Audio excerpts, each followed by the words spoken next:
2024년 4월 19일 새벽 기도에 하나님 앞에 드리겠습니다. 찬송가 35장 함께 찬양하겠습니다.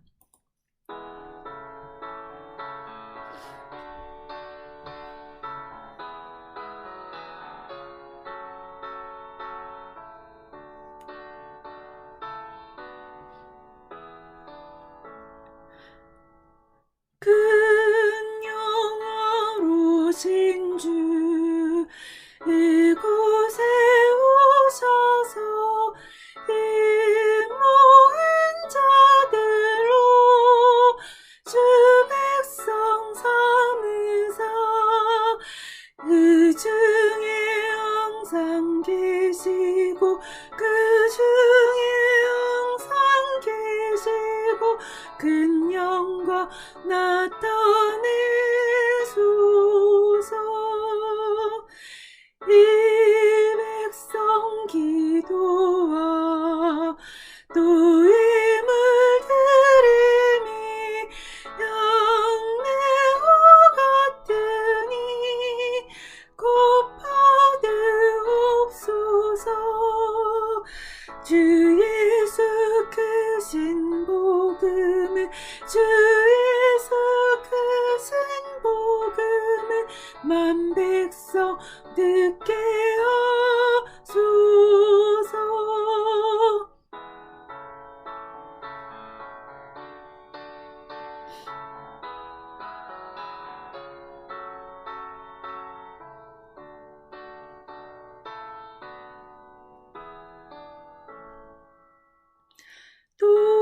우리 자손들 다 주를 기리고 저 성전돌같이 기나게 하소서. 주 구원하신 능력을 주 구원하신 능력을 늘 끝날까지 주소서. 주 믿는 만민이 참 진리 지키며 이 성도들같이 주 찬송하다가 저 천국 보좌 앞에서 저 천국 보좌 앞에서 늘 찬송하게 하소서. 아멘.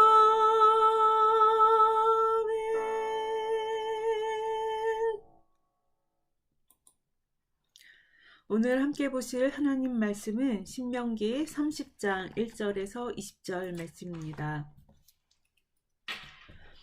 내가 내게 진술한 모든 법과 저주가 내게 임함으로 내가 내 하나님 여호와로부터 쫓겨간 모든 나라 가운데서 이 일이 마음에서 기억이 나거든 너와 내 자손이 내 하나님 여호와께로 돌아와 내가 오늘 내게 명령한 것을 온전히 따라 마음을 다하고 뜻을 다하여 여호와의 말씀을 청종하면 내 하나님 여호와께서 마음을 돌이키시고 너를 긍휼히 여기사 포로에서 돌아오게 하시되 내 하나님 여호와께서 흩으신 그 모든 백성 중에서 너를 모으시리니 내 쫓겨간 자들이 하늘가에 있을지라도 내 하나님 여호와께서 거기서 너를 모으실 것이며 거기서부터 너를 이끄실 것이라.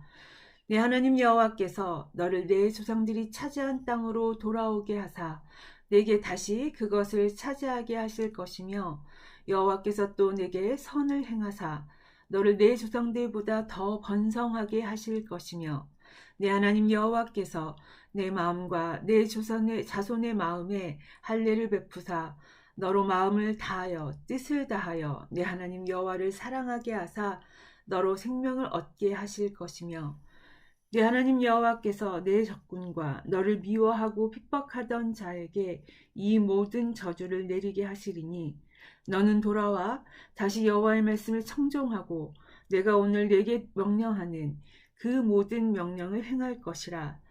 내가 내 하나님 여호와의 말씀을 청종하여 이 율법책에 기록된 그의 명령과 규례를 지키고 내 마음을 다하여 뜻을 다하여 여호와 내 하나님께 돌아오면 내 하나님 여호와께서 내 손으로 하는 모든 일과 내 몸의 소생과 내 가축의 새끼와 내 토지 소산을 많게 하시고 내게 복을 주시되 내 여호와 곧 여호와께서 내 조상들을 기뻐하신 것과 같이 너를 다시 기뻐하사 내게 복을 주시리라.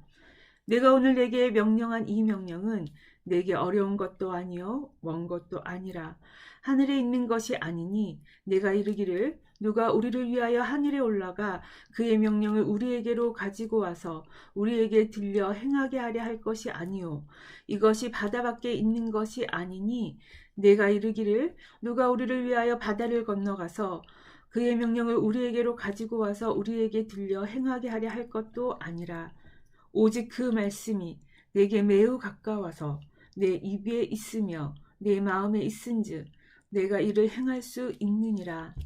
보라 내가 오늘 생명과 복과 사망과 화를 내 앞에 두었나니 오늘 내게 명령하여 곧 내가 오늘 내게 명령하여 내 하나님 여호와를 사랑하고 그 모든 길로 행하며 그의 명령과 규례와 법도를 지키라 하는 것이라.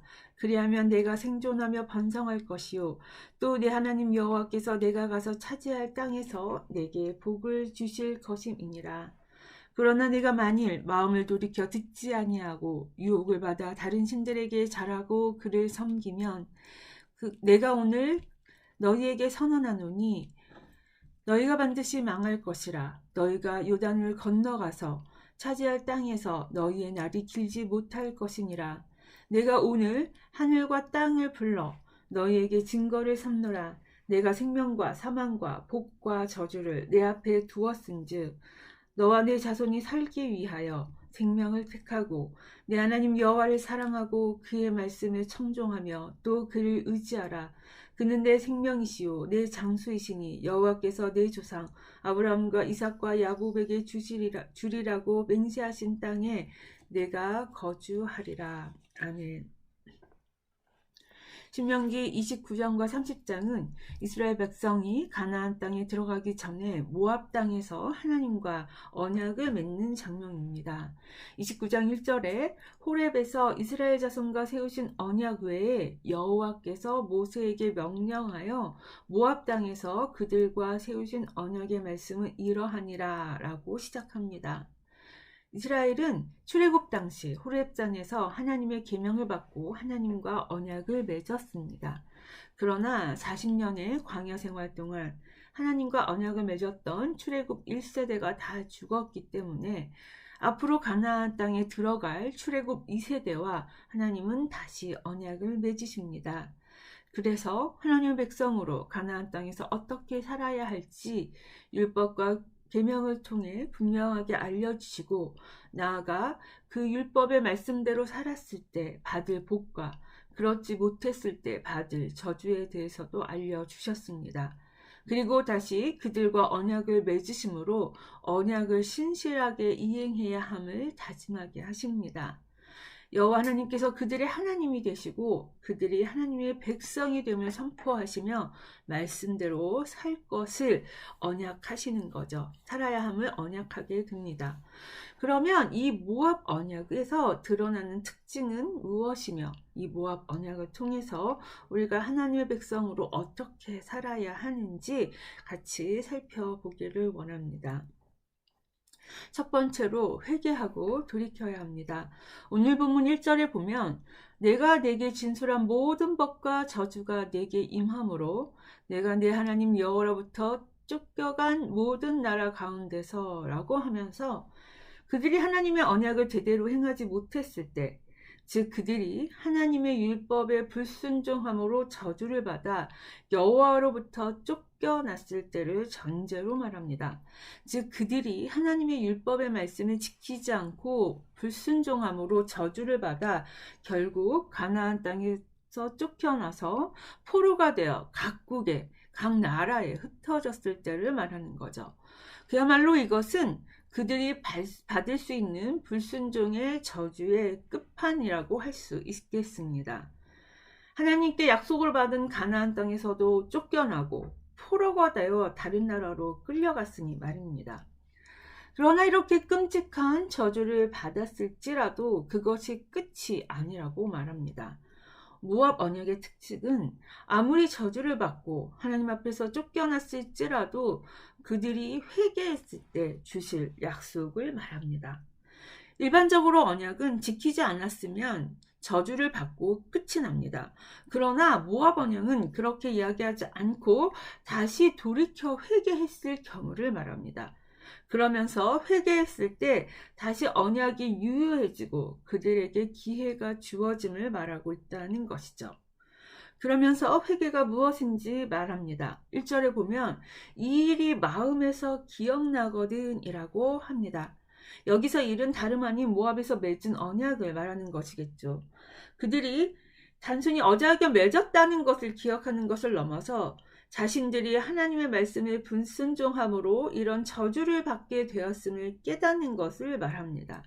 그들이 포로 생활 가운데서 자신들의 잘못을 깨닫고 뉘우치는 것입니다. 자신들이 이렇게 포로가 된 것이 다름 아닌 자신들의 불순종의 죄악 때문이었음을 깨닫고 뉘우치는 거죠.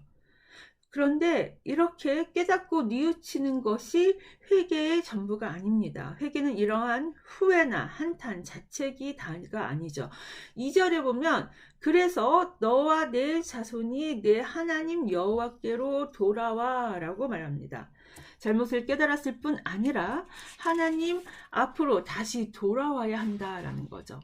아무리 후회하고 한탄해도 그 자리에 머물러 있으면 소용이 없습니다.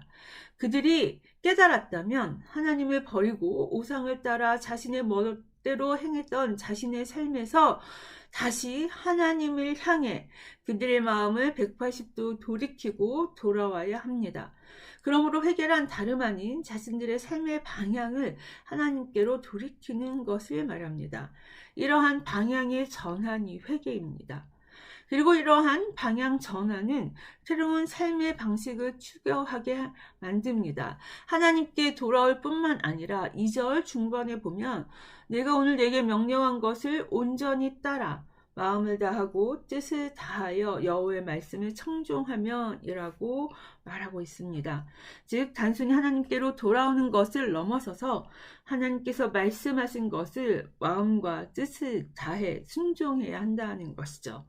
즉 회개란 단순히 감정적인 것이 아니라 단순히 잘못했다는 자책이나 미안한 마음이 다가 아니라 그들의 삶의 방향을 바꾸고 의지를 들여 하나님의 말씀을 따르고 청종하는 것까지 포함됨을 알 수 있습니다. 그러므로 회개는 행동의 변화까지 분명하게 이어짐을 알 수 있습니다. 우리는 이 모압 언약에서 하나님이 저주를 내리기 원하시는 분이 아니라 구원과 회복을 주시기 원하시는 분이심을 알게 됩니다. 이렇게 하나님을 기억하고 다시 회개하고 돌아오면 하나님은 결코 그들을 구박하시거나 모른 척하지 않으십니다. 3절에 보면 네 하나님 여호와께서 마음을 돌이키시고 너를 긍휼히 여기사라고 말씀하십니다. 마음을 닫고 분노를 풀지 않으시면서 꽁 하고 있는 것이 아니라 그야말로 마음을 돌이키시고 그들을 긍휼히 여기신다라는 거죠. 그런데 그냥 그들을 불쌍히 여기시고 긍휼히 여기시는 정도가 아니라 하나님께서는 불순종으로 인해 그들이 받았던 모든 저주에서 그들을 회복시키십니다. 포로에서 돌아오게 하시고 흩어진 모든 백성을 그 땅으로 다시 돌아오게 하십니다. 그들에게 주셨던 땅으로 그들이 세상 끝 어디에 있든지 다시 돌아오게 하시고 모으신다는 것이죠. 그래서 그 땅을 다시 그들에게 주십니다. 그야말로 그들의 저주에서 다시 회복시키시는 것이죠. 그런데 하나님의 긍휼은 그들 포로에서 그들의 땅으로 돌아와 그 땅을 다시 차지하는 것으로만 끝나지 않습니다. 5절 하반절에 이렇게 쓰여 있습니다. 또 내게 선을 행하사 너를 내 조상들보다 더 번성하게 하실 것이며 하나님께서 단순히 그들에게 저주를 해서 벗어나 이전으로 돌아오게 하시는 것뿐 아니라 그들을 번성하게 하시며 복을 주실 것을 약속하십니다. 7절에는 이스라엘의 대적들이 오히려 저주를 받아서 이스라엘을 괴롭히지 못하게 하실 것이고, 9절과 10절에 보면 그들이 하는 모든 일과 그들의 자손과 재산, 소산에 복을 주실 것을 약속하십니다. 그런데 그 복이 5절에 보면 이전에 조상들이 받았던 것보다 더 많은 복을 주시고 더 번성하게 하신다고 말씀하십니다. 그리고 10절에 보면 여호와께서 내 조상들을 기뻐하신 것과 같이 너를 다시 기뻐하사 내게 복을 주시리라고 말합니다. 이것은 하나님께서 그들 조상에게처럼 그들에게 복을 주시며 기뻐하신다라는 뜻입니다. 즉 하나님께서 그들이 회개하고 돌이켜 하나님의 말씀에 순종하면 그들을 회복시키시고 복을 주셔서 번성하게 하신다라는 거죠. 이전의 저주가 그들에게 어떤 걸림돌이나 발목을 잡는 빌미가 되지 않고 오히려 이전의 저주가 다 잊혀지도록 복을 주심으로 그들을 번성하게 하시는 분이시라고 말하고 있습니다.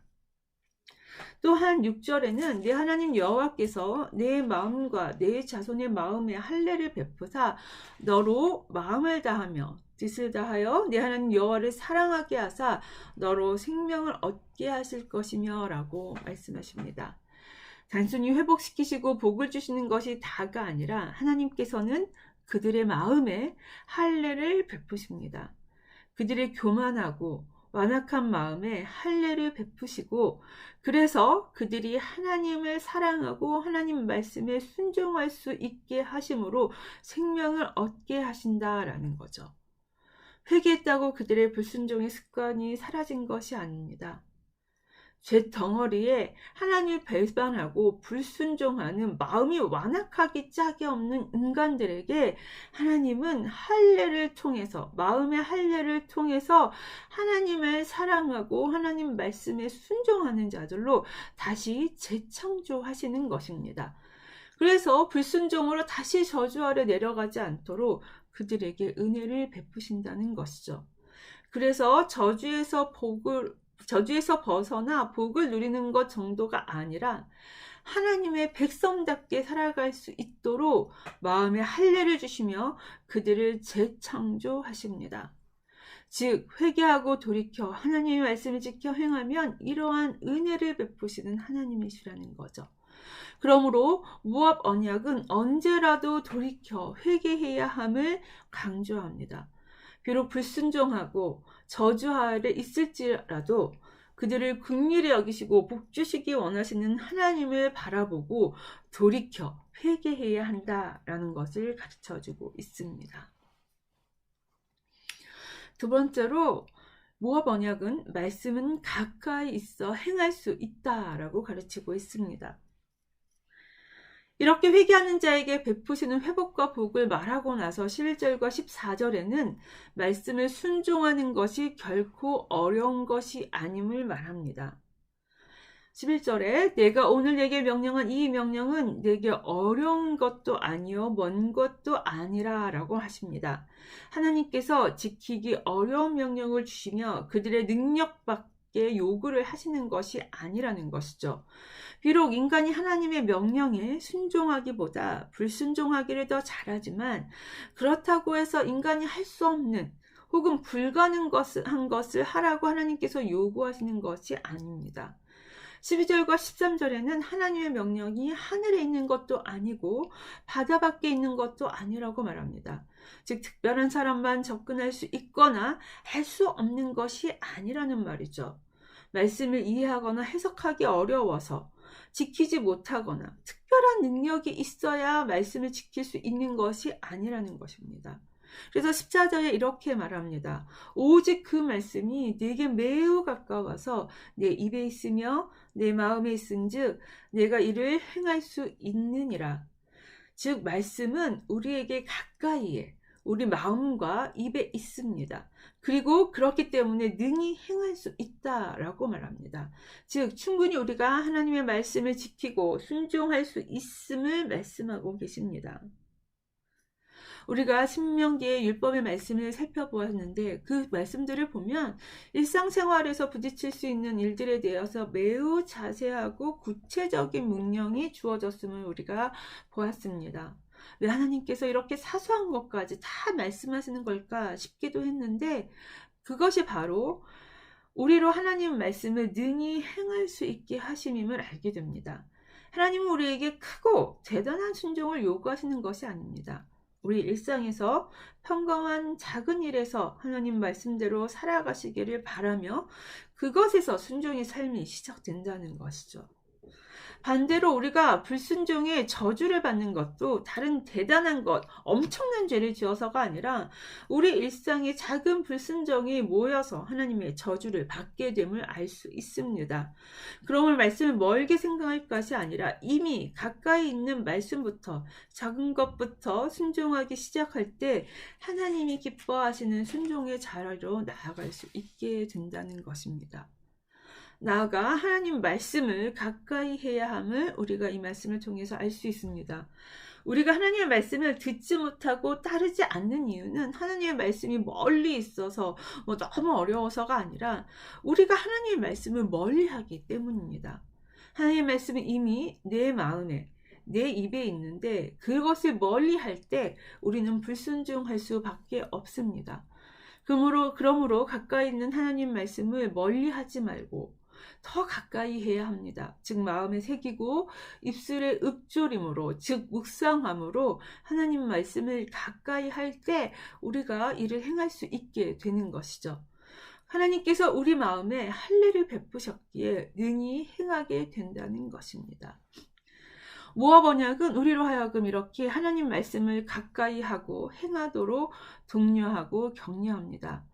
저주와 심판을 선포하며 위협하거나 순종을 강요하는 것이 아니라 오히려 말씀을 어렵고 힘들게 짐으로 여기지 말고 가까이 너희 앞에 있으니 충분히 행할 수 있다라고 말하면서 격려하고 있는 것이죠.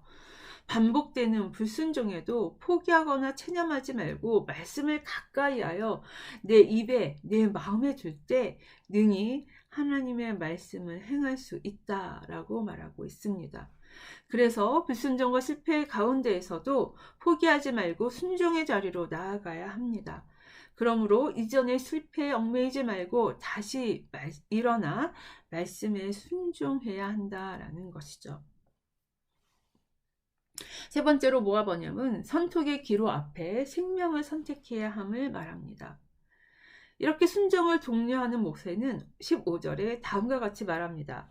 보라 내가 모든 생명과 복과 사망과 화를 내 앞에 두었나니. 이 언약을 통해 순종했을 때 받을 복과 생명이 무엇인지 그리고 불순종할 때 그들이 받을 사망과 화가 무엇인지를 분명히 말했습니다. 그리고 이제 이 복과 저주, 생명과 사망의 양갈래길이 이스라엘 앞에 있음을 말합니다. 그리고 이 두 가지 길 중에서 어떤 것을 선택하느냐는 이스라엘에게 맡겨집니다. 하나님께서는 순종함으로 복을 받기를 원하시지만 그렇다고 그들에게 순종하도록 강요하거나 굴복시키시는 분이 아니십니다. 하나님은 인간에게 자유의지를 주시고 기계적으로 순종하는 것이 아닌 자발적으로 순종하기를 원하십니다. 그것이 인격적인 하나님께서 그들의 백성을 향해 가지시는 사랑이시죠. 그래서 복과 저주에 대해서 끊임없이 말씀하셨지만 생명이나 복이냐 사망이냐 화냐는 이스라엘의 선택에 남겨집니다. 그들의 선택과 결단이 중요한 것이죠. 그야말로 하나님께서 충분히 그들이 양쪽 길을 선택했을 때 얻을 결과에 대해 말씀해 주셨기에 이제 이스라엘의 선택만이 남은 것입니다. 이 선택 앞에 생명을 선택하는 것이 당연한 것처럼 여겨집니다. 19절의 모세는 너와 내 조신이 살기 위하여 생명을 택하라고 말합니다. 하지만 이렇게 당연한 선택과 결단을 하지 못하는 것이 인간입니다. 17절에 보면 마음을 돌이켜 듣지 않고 유혹을 받아 불순종하는 것이 인간입니다. 어려운 것도 아니고 할 수 없는 것도 아닌데 인간은 여전히 하나님 말씀에 순종하기보다는 그 말씀을 듣지 않고 세상의 유혹을 받아 우상을 섬기고 하나님께 불순종합니다. 이렇게 어리석고 악한 것이 인간입니다. 그래서 모세가 더 간절하게 그들에게 두 가지 길을 말하며 생명을 선택하라고 말합니다. 이러한 모세의 외침을 통해 하나님께서 얼마나 간절하게 그들에게 생명을 주시기를 원하시는지가 느껴집니다. 그러면서 모세는 그들에게 오늘 당장 이 자리에서 선택할 것을 촉구합니다. 15절에서 20절을 보면 오늘이라는 말이 4번이나 계속해서 반복됩니다. 15절에 내가 오늘 생명과 복과 사망과 화를 내 앞에 두었다 라고 하고 16절에도 곧 내가 오늘 내게 명령하여 라고 이야기합니다. 18절에도 내가 오늘 너희에게 선언하노니 19절에 내가 오늘 하늘과 땅을 불러 너희에게 증거를 삼노라 라고 하면서 오늘을 강조하죠. 즉 이 선택은 뒤로 미루거나 나중에 할 일이 아닙니다. 그 선택을 미루고 머뭇거리는 순간 그들은 이미 불순종의 길로 들어가기 때문입니다. 당장 이 자리에서 하나님의 말씀을 따라 살기를 선택하고 결단해야 합니다. 나아가 이 오늘이라는 말은 한 번의 선택으로 모든 것이 끝나는 것이 아님을 알려줍니다. 매일의 오늘, 우리는 하나님의 말씀에 따라 살기로 결단함으로 생명의 길을 선택해야 합니다. 어제 말씀대로 살았다고 오늘을 보장할 수 있는 것이 아닙니다. 한 번 굳게 순종을 결심하고 선택했다고 계속 순종의 삶을 살 수 있는 것도 아닙니다. 세상은 끊임없이 우리를 불순종으로 유혹하고 우리의 마음을 어긋나게 합니다. 그렇기에 오늘 새롭게 하나님의 말씀을 청정하고 그 말씀대로 살기를 결단하고 생명을 선택할 때 비로소 순종의 삶을 살 수 있는 것입니다. 오늘 말씀을 통해 우리는 하나님의 백성으로 어떻게 살아야 하는지를 알게 됩니다. 먼저 죄를 지을지라도 돌이켜 빨리 회개합시다. 하나님은 긍휼을 베푸시고 용서하시며 자기 백성을 복주시기 원하시는 분이십니다. 그래서 우리에게 예수 그리스도를 보내주시지 않으셨습니까? 비록 죄를 지었을지라도 돌이켜 하나님 앞에 나아가 그분의 말씀에 순종할 때 하나님께서 복을 주시고 우리를 새롭게 창조해 주십니다. 그리고 하나님께서 우리가 하나님의 말씀을 따라 살 수 있음을 격려하십니다. 하나님의 말씀대로 사는 것은 어렵고 힘겨운 일이 아닙니다. 그러므로 이미 우리 마음과 입에 있는 말씀을 가까이 하고 작은 것에서부터 순종할 때 완악하고 교만한 우리지만 하나님의 말씀에 순종하며 살 수 있습니다. 그래서 성령을 보내셔서 우리를 격려하시며 성령의 도우심을 힘입어 순종의 자리로 나아가게 하십니다. 그러므로 날마다 생명의 길을 선택하는 우리가 됩시다. 순종은 한 번으로 끝나는 것이 아니라 우리의 매 순간 닥치는 선택임을 알게 됩니다.